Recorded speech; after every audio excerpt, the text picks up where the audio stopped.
stunning fakery in the alleged chemical weapons attack, according to a former UK ambassador. Coming up. The British Broadcasting Corporation is accused of staging chemical weapons attack. The CIA admits planting CNN reporters. And international lawyers call for journalists inciting violence to be expelled.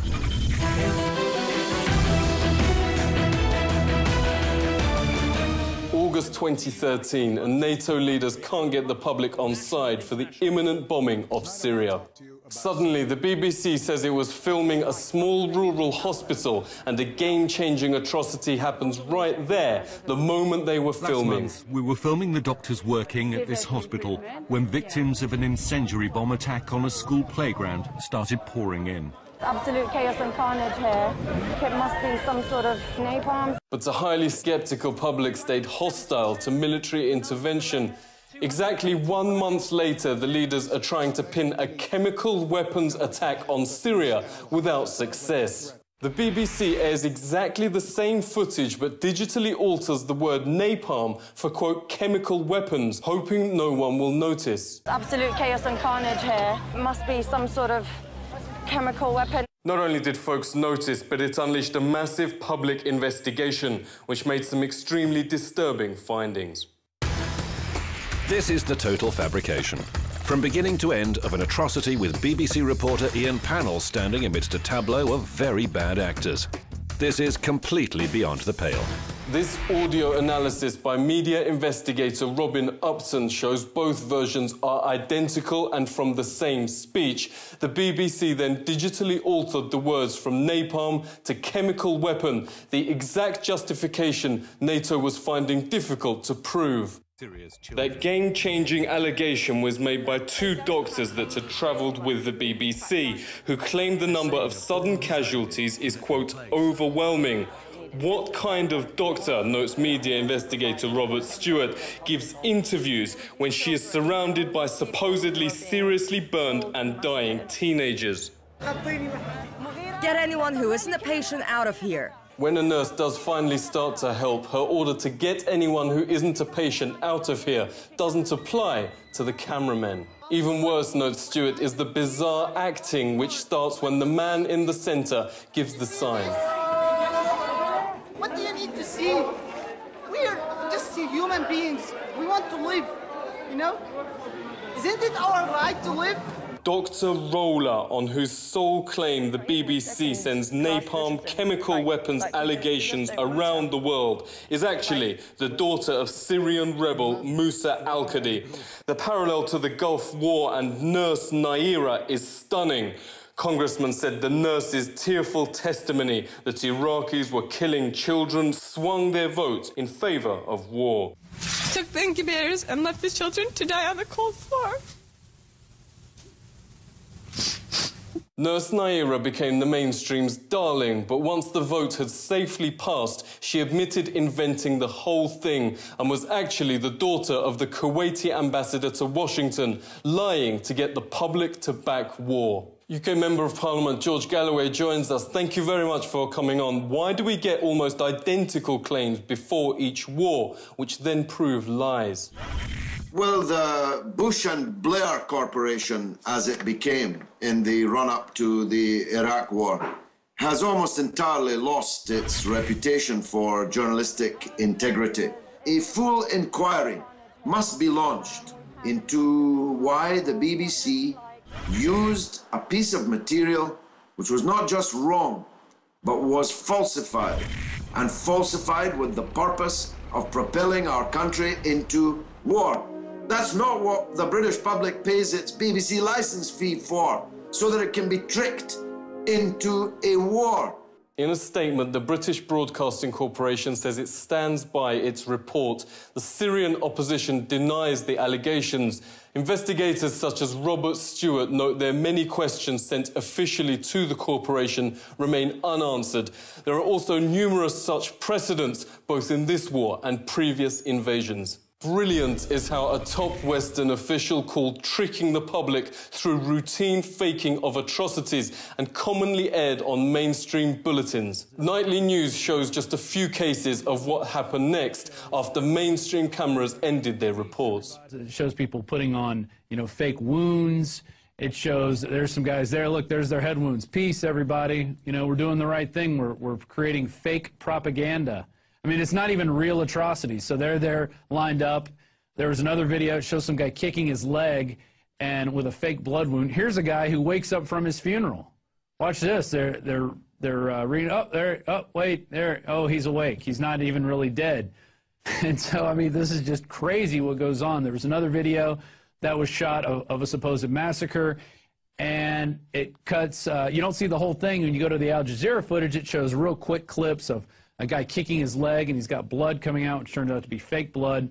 The so-called activists behind the fakes are by far the most popular source, despite them never being verified and regularly disproved as fabrications to justify more NATO arms. The term activist may sound like a well-meaning Western campaigner or charity, but the Foreign Policy Journal notes it's just newspeak for insurgents. The official source on Syria casualties, or what mainstream claims is official, is impressive-sounding organisation the Syrian Observatory for Human Rights. Reuters exposed the fact 3 years ago it was not an organisation at all, or even working in Syria. It's a single pro-insurgent supporter living in Coventry, England. Here pictured at the Foreign Office after instructions from Britain's Foreign Minister himself. In leaked footage, ordinary Syrians told the BBC they're tired of its lies and the insurgents they're cheerleading are a tiny minority led by foreign gangs. You don't like BBC? BBC كله. Why? سيء. لا يعني BBC سيء. Because you are talking very bad about Syria. Everybody when BBC Arabic he can hear the lie about Syria. Al Jazeera and Al But maybe Syria is like any country. Some people support and some people don't support. No, everybody has support. So Syria is different. There is very little people. Maybe 10,000 like that. But the most of people, 22 million, 23 million persons support Bashar al-Assad. But even and we have not demonstration, we have armed gangs. Pro-war media is forced to resort to colossal lies since intelligence chiefs revealed to America's top investigative reporter, Cy Hirsch, quote, Obama's cronies are making it up. All the evidence actually points to the jihadis staging the chemical attacks. The attack was not the result of the current regime, the high-level intelligence officer wrote in an email to a colleague. The guys are throwing their hands in the air and saying, how can we help this guy, Obama, when he and his cronies in the White House make up the intelligence as they go along, said a former senior intelligence official. The distortion, he said, reminded him of the Gulf of Tonkin incident. What? The president wants a white one. He wants a white one? A white? Let me talk to him.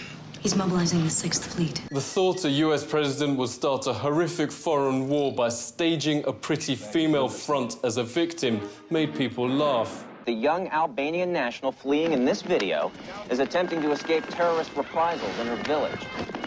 Meet Julia, if that's her real name, the celebrated face mass media call the creator of a viral video asking the US to help Ukraine. It was actually created by the State Department's National Endowment for Democracy to mask the fact Washington joined Ukraine's thugs and murdered their way to power. A leaked phone call with EU Foreign Minister Ashton revealed the opposition planned and executed the infamous sniper violence of Kiev, shooting both the police and their own supporters in the back. Study found a total of 250 mainstream sources lied that the snipers belonged to Yanukovych. Only 7 of the entire mass media even mentioned the bombshell leak, and those that did framed the report to suggest it couldn't possibly be true. Former Wall Street Journal editor Paul Craig Roberts calls the coverage of Ukraine a new low in the history of the mainstream, which is now simply what he describes as a ministry of lies. Investigative reporter John Helmer's uncovered mainstream staging demonstrations and attempts to provoke disorder. He joins us. Great to speak to you. One US scholar notes the coverage has now become Orwellian. What's going on? So the weaker your government, the more interested the leader might be in threatening Russia to look strong at home when it's obvious he's not strong at home and couldn't get re-elected. That's particularly true, let's say, of the French president or the Prime Minister Cameron at the moment. And arguably, President Obama is not only a lame duck, but having great difficulty in putting together a winning coalition for the Democratic Party's next candidate for president. When you've got weak political leaders, you need to look stronger than you are in public opinion in the media. So there's this process of misleading and disinforming. The Senate committee inquiry revealed CIA running mainstream media in the vast operation known as Mockingbird. More than 400 journalists and media chiefs claiming to watchdog the government were the exact opposite, joining to mask US government crime at home and abroad. The operation continues despite agency denials. Counterpunch discovered CIA imposing agents on firms like CNN. Former CIA exec Michael Sher notes British media are even closer to intel targets. Big pieces of wood, metal, to use as barricades. Sher adds the BBC now takes the lead in regime change operations that cause, quote, anarchy and violence. Let's speak to Francis Boyle, Professor of International Law at Illinois University. Great to talk to you. How can nations stop war media that now perform the CIA's covert operations? Certainly have their visas revoked and sent packing home, because I really don't understand why some of these countries keep, European journalists, certainly in the United States, why they let them into the countries. Because they're just using their coverage to promote war and military intervention at home. In addition, Bush Jr. administration lifted what was supposed to be the previous prohibition that intelligence agents were not supposed to infiltrate the media. You know, you have to be very careful, certainly dealing with U.S. reporters, whether or not they're intelligence agents. Banning active units of the military, also known as war stream media, shows how serious the situation now is. Their policies aren't popular with their own viewers. Mainstream audiences are in free fall. CNN and MSNBC have shed half their entire viewership in the last year alone. The question is, how many more coups will they stage or help before they lose the public's trust altogether? Seek truth from facts. This is The Truth Seeker.